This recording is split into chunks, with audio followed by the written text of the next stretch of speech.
नमस्कार मित्रमैत्रिणींनो, स्वामी समर्थ। महाशिवरात्रीची व्याध तारा आणि लुब्धकाची आख्यायिका। महाशिवरात्री उत्सवाच्या आख्यायिकेनुसार लुब्धक नावाचा एक गरीब आदिवासी माणूस हा शिवभक्त होता।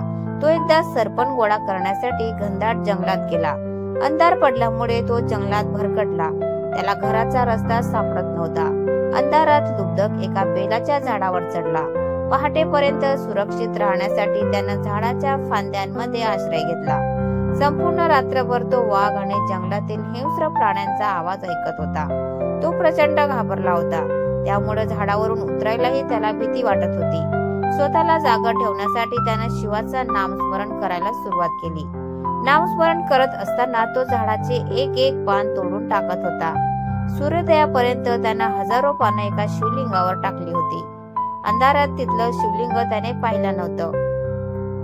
लुब्धकानं रात्रभर केलेल्या उपासनेमुळे भगवान शंकर प्रसन्न झाले। शिवाच्या कृपेने वाघ आणि वन्य प्राणी तिथून निघून गेले। लुब्धक केवळ बचावला नाही तर त्याला दैवी आशीर्वादही मिळाला। या आख्यायिकेच्या दुसऱ्या एका रूपात लुब्धक हा शिकारी म्हणजे व्याघ होता।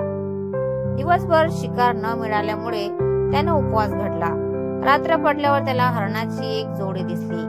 लुब्धक त्यांना मारणार तेवढ्यात हरणांनी घरी जाण्याची आणि आपल्या पाडसांना शेवटचं पाहण्याची विनंती केली। लुब्धकानं परवानगी दिली। हरण पाडसांना भेटून लुब्धकाचं पोट भरण्यासाठी परत आली। त्यांचा प्रामाणिकपणा पाहून लुब्धकानं त्यांना जीवदान द्यायचं ठरवलं। तेव्हा मध्यरात्र झाली होती। हरण परत येईपर्यंतच्या काळात लुब्धक बेलाच्या एका झाडावर बसून पान खाली टाकत राहिला होता। त्याचा उपवास, नकळत केलेली शिवाची उपासना आणि त्यानं हरणांना दिलेलं जीवदान तसेच हरणांचा प्रामाणिकपणा यामुळे शंकर प्रसन्न झाले।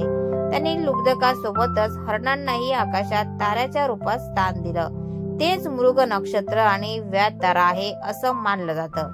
तर मित्रांनो, तुम्हाला आजचा व्हिडिओ कसा वाटला प्लीज कॉमेंट मध्ये नक्की सांगा। आणि व्हिडिओ जर आवडला असेल तर व्हिडिओला लाईक करा, शेअर करा आणि चॅनलला सबस्क्राईब करायला विसरू नका। धन्यवाद। Thanks for watching.